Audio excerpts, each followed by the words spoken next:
Welcome to Stranger Connections, where I celebrate wonderfully weird people and quirky stories. I'm your curious beast and host, Lisa David Olson, the practically world famous business humorist, interactive speaker, and connection queen. Reach out if you want me to help you reignite your team or event, or you want some speaker training. I'm your gal. But today we're talking dogs. Yeah, I'm ready to talk dogs with my guest, Jon Garstang. Welcome to Stranger Connections, sir. Hello, Lisa. How are you? Lovely to see you. Lovely to speak to you.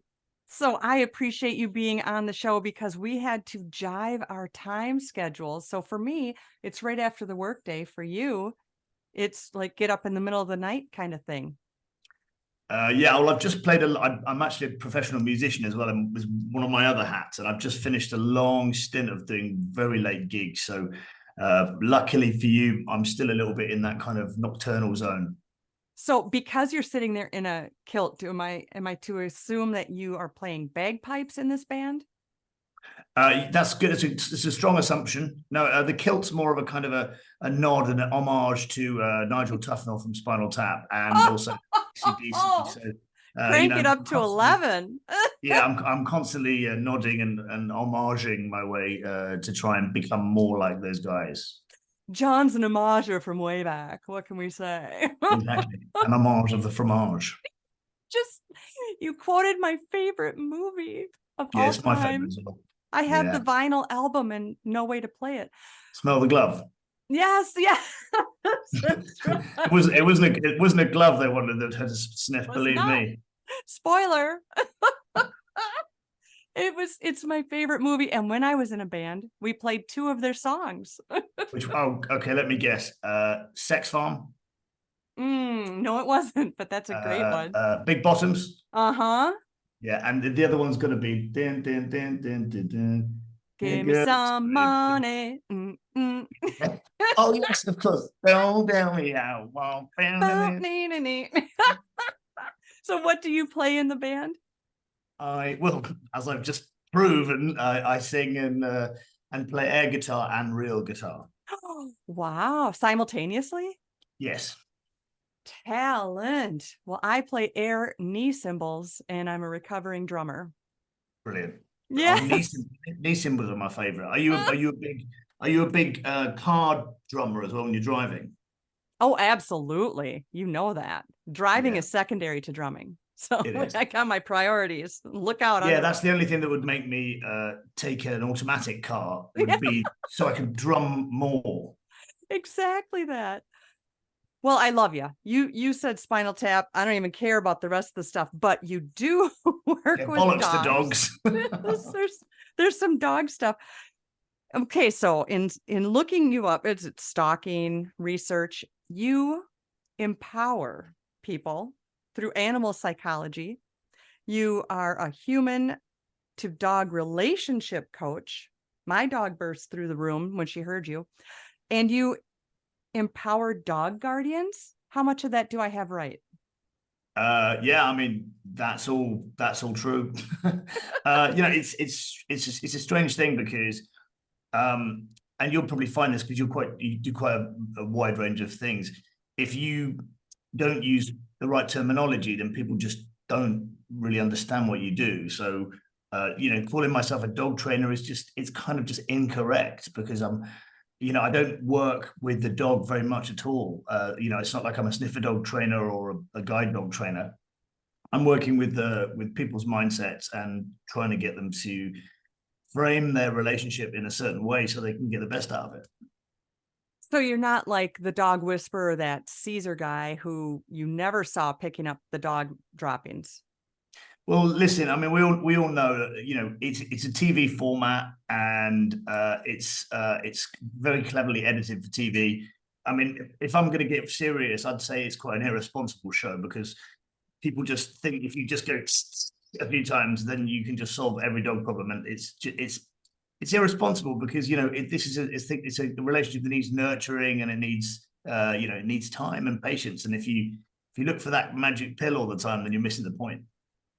So is it right you're really working with the people to bring them Yeah, around to yeah, the probably dog 80 way? 20. Yeah, Yeah. absolutely. I mean, even if I'm working with shelter dogs, which I do a lot of shelter rehabilitation. So I've just taken a dog from the other half of Greece. He spent a year on a chain. I picked him up from the airport in Athens. I flew him back to where I live. I had him for almost 10 weeks, and then I flew him to his new home in Berlin, in Germany. And even though he was nervous when he came to me, a huge part of finding him his new home is so the people that are going to take him on know what's coming and how to make everything work for him when he arrives. So yeah, it's a huge part of the job, and it's a part of the job that I love, because one of the things you find about people that work in animal welfare often is they're kind of anti-human, and I can see their point. Of course, it's not difficult to understand where they're coming from, because we do a lot of things wrong, but there's also a lot of magic and a lot of beauty in human beings, and people overlook that. And I think if you're going to work with domestic animals, you have to look at the human aspect as well, not just the animal. I love that way that you're framing it. Give me maybe one of the stories of a breakthrough you had where it wasn't the dog having the issues, but more so the two-legged that didn't know how to deal with these issues, or we don't know how to read what the dog needs. Yeah, well, I've been lucky enough to I've worked in Southern Africa, in Zambia, I've worked in Eastern Europe, I've worked in Greece, I've worked in Australia, and it's cultural in a lot of ways. So the Greek kind of it's very misogynistic, it's very male dominated. So it's quite ego driven. So therefore they like the idea of alpha and dominate the pack and show them who's boss and all that. And in reality, this is all quite reductive and unhelpful and unscientific, and doesn't really work that well. You're often finding that. So a really good example at the moment is it's a relationships between the Greek mothers and their sons. It's like a huge cliche, but they basically they're princes and they get everything they want, and when they leave home they have to find a woman just like their mum to continue the cycle.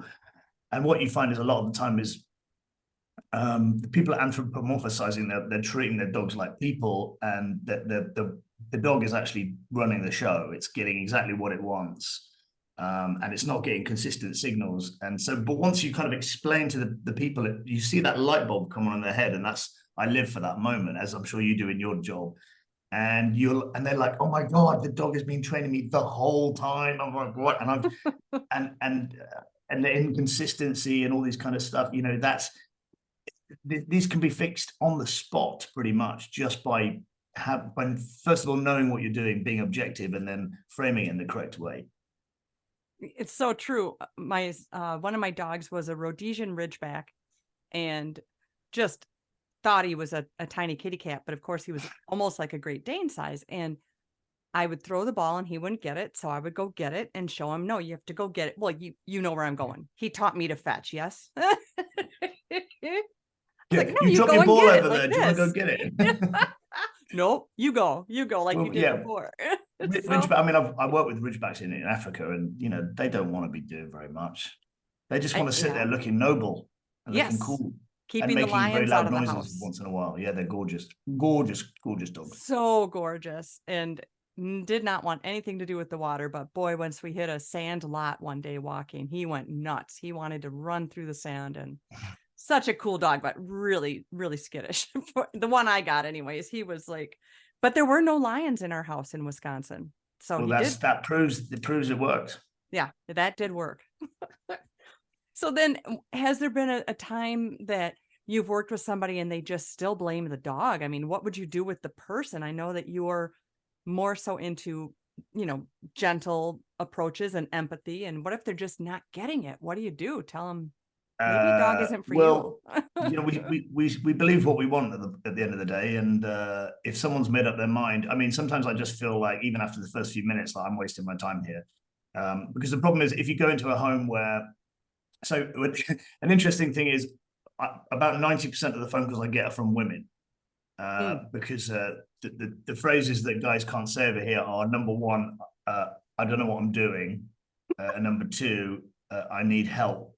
So you often get, so I get the call from the woman, and sometimes a couple of times they followed me out to the car and paid me like secretly because they've told the husband that I'm coming over on a voluntary basis.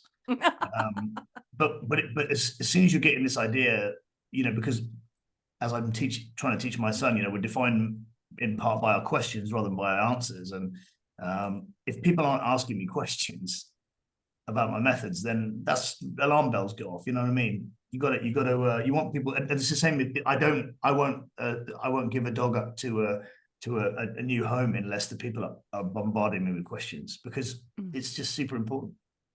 What a great way to see that. You're right. If they're not curious and caring enough to find out everything they can, they're just expecting, boom, I've got this dog, I can put it on Facebook. Welcome to the family, Fluffy. Yeah, exactly. And there are obviously a lot of lovely people out there, but I don't take chances when it comes to a dog's welfare. That's so cool. I know a lot of what you do is around educating children and teaching them about empathy and shelter care. Tell me about that work. Yeah, well, I was a little bit delusional when I first came to Greece, because I'd worked in lots of different places and I'd always been welcomed massively, and in some cases been kind of paid or at least been financed to go to different countries and do work. But when I came here to live, and I was a bit like, hey guys, I'm here and I'm really great and I'm going to help you, because they did not like that, the animal people here. And it was very, very disheartening, and I sulked for a while because I wasn't getting the feedback that I was expecting. And then I thought, how can I make an impact here? Because the way that they were treating their animals was very archaic, and they were kind of commodifying the animals a bit, tying them up on chains, leaving them on balconies all day, and not seeing anything wrong with that. And it just made sense to me to try and connect with the younger people. So I wrote this book, which actually originally wasn't really necessarily aimed at kids so much, but it somehow found, and this is very Greek, it found its way through various channels, unbeknownst to me, and it ended up on the desk of the Ministry of Education through the Animal Welfare Association. And I got an email, and I'm one of these guys where if someone calls me by my full name, Jonathan, I think I'm in trouble. If I see a police car when I'm driving, I think they're going to arrest me. When I got this email, it was in Greek, and I was like, that's a parking fine or something. I'm not going to read it. I'm going to just put it away and not. So I didn't look at it for a few weeks. And when a friend of mine came around, I said, look, I've got to bite the bullet. Can you explain to me what this email's about? And he was like, mate, this is from the ministry, and they've given your book approval to go into schools. And I was like, what the fuck? Exactly. I waited 3 weeks. Like, I don't know. It was bonkers. So I had to kind of, okay, well, the first thing is that I didn't write it for schools, but I wasn't going to tell them that, because I'd just been given an opportunity. My foot was now in the door, and I thought, right, I'm not gonna go, actually, it's not written for schools, so forget it. So I was like, oh yeah, this is definitely exactly what I had in mind. So I had to kind of, but this is the funny thing about the whole situation. I had to kind of reverse engineer like the way I looked at it, and then I thought, how can I make these things applicable to schools? And that's what bore the idea of the soft skills. And so like the soft skills of like I've got my almost 1 o'clock in the morning brain on, but it like kind of empathy and problem solving and conflict resolution and consistency and all these things that are really important that they don't teach in schools. And I thought, you know what, you can apply all of those things to having an animal. All of those boundary setting and realizing they can't talk to you, so you have to read their feelings, and I started coming up with an idea around that, and that's how it's developed, and now it's in the curriculum, which is incredible, really. But how amazing when you consider your acceptance to think, in my world, improv, yes, and I didn't write it for a textbook, but let's go. And you made it work. That's huge. So when the world doesn't have the book we're looking for, we're supposed to write it. and hear that came exactly, to you. exactly. That's exactly right, and I totally agree. And that's one of the reasons I agreed to get up, to stay up and talk to you, because I looked at your material. I just thought, that's my kind of person. Oh, and Spinal Tap. So yeah, Well, yeah, friends that just sealed forever. the deal, really, didn't it? You know it. Fantastic. So how many dogs do you have currently? Are you just like the pack master? Are you fostering? I've got two old grumpy gangster girls from London who are mother and daughter, queen bitches, really old. One of them's like a pensioner who can't hear, and the other one's like is partly disabled. So Oh, Winnie and Rhubarb, and they are Winnie's, I don't know how old Winnie is. She's like, I don't know, she could be in her 50s or something. I don't know. She's just like she looks like Winnie the Pooh. She's like a brown bear. oh, She just can't see. She's flipped. She's like this the whole time. I'm like, come on, Winnie, let's go. She's like, yeah, get out, whatever. She's one of you those old wish. people that just don't care. But she's incredibly charismatic, Yes. very manipulative. All the things I look for in a woman. She's and then I have Luna, who is my training dog, who I rescued a couple of years ago. She's a Belgian shepherd crossed with a German shepherd. Oh, wow. She's the dog that I've taken to school, so she has met thousands of kids in Greece. She just sits there, and she's unbelievably stunning, and she's completely committed to me, and we're like a beautiful team. She's my working dog. And then at the moment, I have a 7-month-old husky with blue eyes that I'm fostering, because the guy that had him was a complete tool. And I just basically took the dog off him and said, like, the guy was like, I don't know what to do. I've got this dog, and I just said, right, I'm taking him off you. And he was like, all right. Oh, So I'm fostering him now. And I'll find him a home in 5 seconds. He's absolutely gorgeous. Yeah. And he's a really lovely. He's not like a twat like some huskies can be. He's a really lovely dog. And who else? Yeah, I've got another husky here called Olive. I've got a absolutely mental dog that I want to strangle.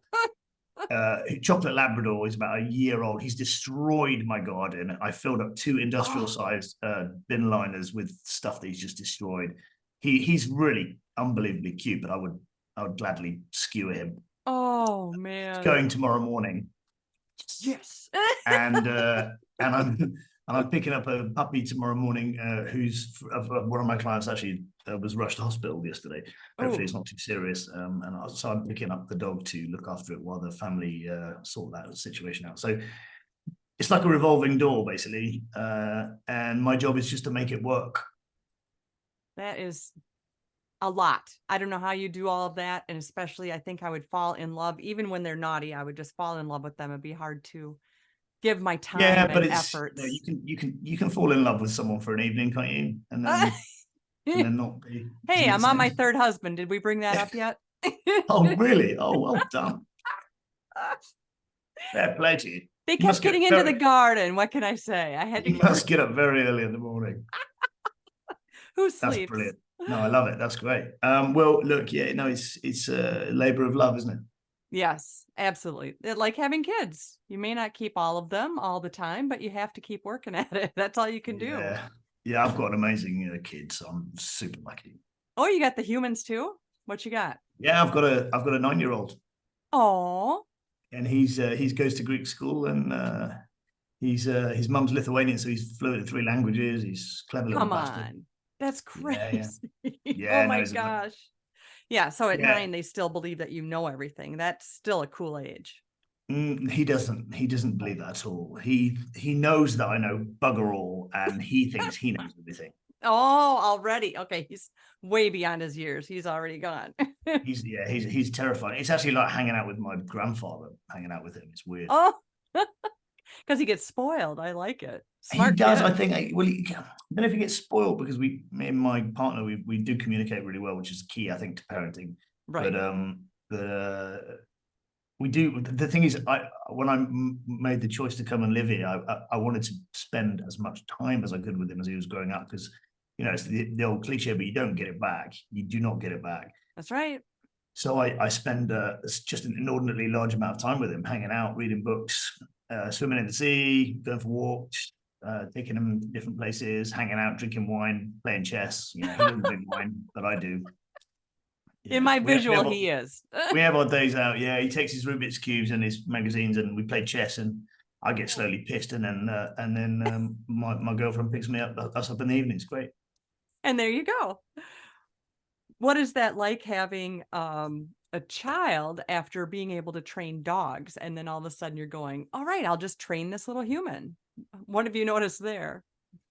Well, I think there are obviously massive parallels, but the thing is, the parallels are all about general life lessons anyway. It's about like trying to set some boundaries, which is like extremely important. Try and be reasonably consistent. Try and set a good example. That's the real bitch of the situation. Is, you know, it's that stark mirror shining up to you, and you go through periods when you're like, I where does he get that from? And you're like, oh, he gets it from me, and I'm being a dick. Yeah. Little reflections, like you say, of oh man, I guess I do say that all the time. It's brutal. It is. Have you ever seen that? I don't know about if I'm allowed to swear on your podcast. Yeah, go for it. Have you ever seen that video of the little Australian kid, and he's like 18 months or something, and he's looking out the window and he goes, look, mummy, it's a fucking goat. And she goes, no, it's just a goat. He goes, no, it's a fucking goat. Because obviously the dad says it every time he sees the goat in the garden because it's eating the plants or whatever. And the way the kid, and the way she goes, no, it's just a goat. He's like, no, fucking goat. It's your teacher. He's your problem now. He's almost 5. Go for it. It's just a great. It's just, because it's the look in the kid's face. He's like, no, that is what it's called, because that's all I've ever heard it be called. That's all I know. That's so great. Well, it's great. And that explains a lot. I guarantee when you watch it, you'll love it. I will be looking that up. Absolutely. Where can people find your book called A Dog's Life with You? Well, they can't, because it's they can't. No, never mind. Can't, you wish you could. Yeah, I mean, if someone contacts me directly, I can send them a PDF. But because it's in the Greek system, it's number one, it's in Greek. So, but I can send you the English version. But I've never had somebody unsell their product better than you. I know, it's incredible. Yeah, and I'm terrible at what I do. If you want your dog, you don't want to work with me. Yeah, really. If you want your dog to become worse, then call me immediately, and I will destroy everything for you. Set them free; they'd be better. I'll just wash them down like a wave. No, if you're interested in finding out about my philosophies and ideas around connecting deeply with your animal and building a really nice connection, then you can find me on positivepetacademy.com. positivepetacademy.com. Yeah, so there's loads and loads and loads of material about me, with loads of different dogs from shelters and all over the place, talking about the work I do with them, talking waxing lyrical, talking out my backside, just vibing and blah blah blah. Enjoying with some nice Mediterranean backdrops. But you came from London, true? Yeah, I was in London for 12 years before. I'm not from London, but I lived there for a long time. Nice. Wow. You certainly get to see all the places, but yeah, so we can go to positivepetacademy.com to check out more on Jon Garstang. I won't let you go though until you share with me a dare or prank, one that you have done or had done to you.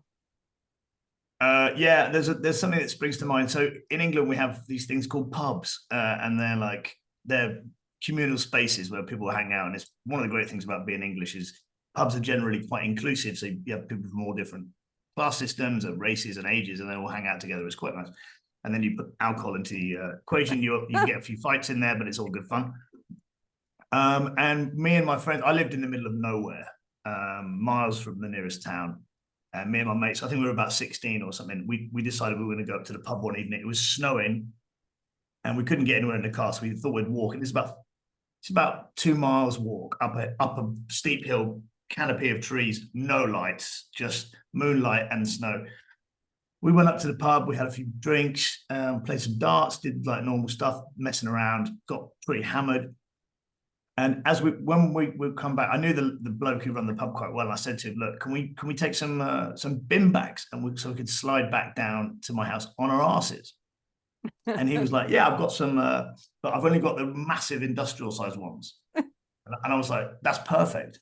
So we took these massive bags, one each, and we started walking down the hill. And we were trying to, get it, and it wasn't working. It was rubbish.